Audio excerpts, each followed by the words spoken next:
As we have seen with IPv6, the neighbor discovery protocol plays a really important role. We analyzed stateless auto configuration, and we saw that a neighbor discovery process comes into play with those router advertisement and router solicitation messages. In addition to that, the neighbor discovery protocol is going to be used as an ARP substitution through the use of neighbor solicitation and neighbor advertisement messages. So that way there we can determine the MAC address of an IPv6 address. And lastly, neighbor discovery protocol can also perform router redirection for us. And through the process of router redirection, the router has the ability to inform devices of a better route to the destination that they are trying to reach. So there's a lot of services that this neighbor discovery process offers to the devices in our network. However, if we leave the neighbor discovery process alone and we don't even think twice about it, it definitely is a security vulnerability, because by default, as soon as your router starts up, the neighbor discovery process is on. As soon as your devices start up, the neighbor discovery process is on. And what happens in that particular case is that the attacker can intercept the messages that are being passed back and forth through this neighbor discovery process and gather the information that they need to potentially perform a man-in-the-middle attack, or essentially modify information in the network so that way their traffic becomes black holed. Now, just to clarify, you have to have on your routers IPv6 unicast routing enabled for this neighbor discovery process to be functioning. If you haven't turned on IPv6 routing on your router, then you don't have to really worry about that at this point in time. But at the point in time where you do start using IPv6, your router is going to be routing. You need IPv6 unicast routing on, and as a result, that's when you are going to start to experience potential issues with this neighbor discovery process. So how can we protect ourselves? Well, the simplest solution is to suppress those router advertisements that are being sent out of a router interface. As a result, that malicious user is not going to be able to glean that information. This would be really important at the edge of our environment. Let's go to the live environment, R4 again, and if we take a peek at R4 in this particular case, that interface, fast Ethernet 3/0, do we want to send router advertisements out that interface? The answer to that is no. We don't want to send router advertisements out that particular interface, because we're not trying to teach any other device about our prefix to perform stateless auto configuration or give them any information about ourselves.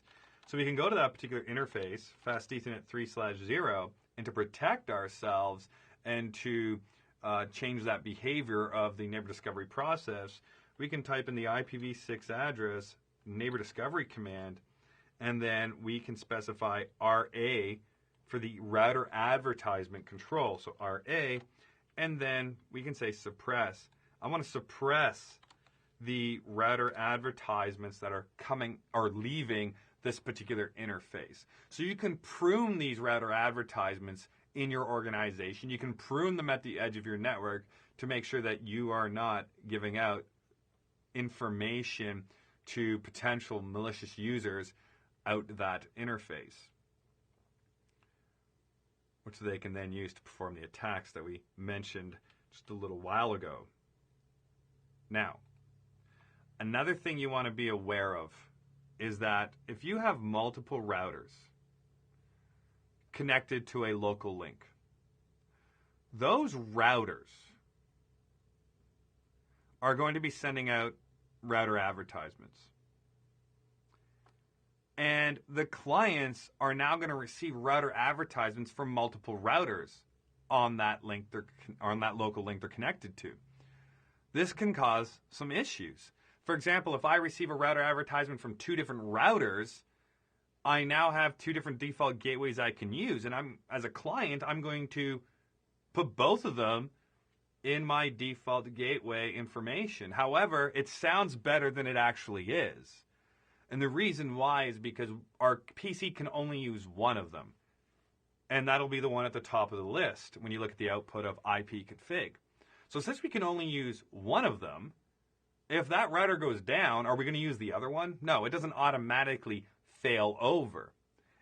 In addition to that, if the default gateway we're using doesn't have the routes to the destinations we're trying to reach because that router was an addition to the network for a specific purpose, and it's not supposed to be used as a default gateway, but we are using it as a default gateway, we're now sending our IPv6 packets to the wrong router simply because of these router advertisement messages. So we definitely want to be able to prune them, as we saw with the IPv6 neighbor discovery suppress RA messages as well in that case, to make sure that we are not receiving RA messages from every router connected to that network unless it's absolutely necessary that we do receive them. But if you want to take it a step further and you want to make sure that you are completely protecting the neighbor discovery protocol, you want to examine the option of send, secure neighbor discovery. Through the use of secure neighbor discovery, you can utilize cryptography. So you can protect the traffic that is flowing through the network. You can protect the neighbor discovery messages that are flowing through the network. In addition to that, you can do neighbor authentication. So you're only going to receive those particular RA messages from authentic sources. You're not going to receive them from non-authentic sources.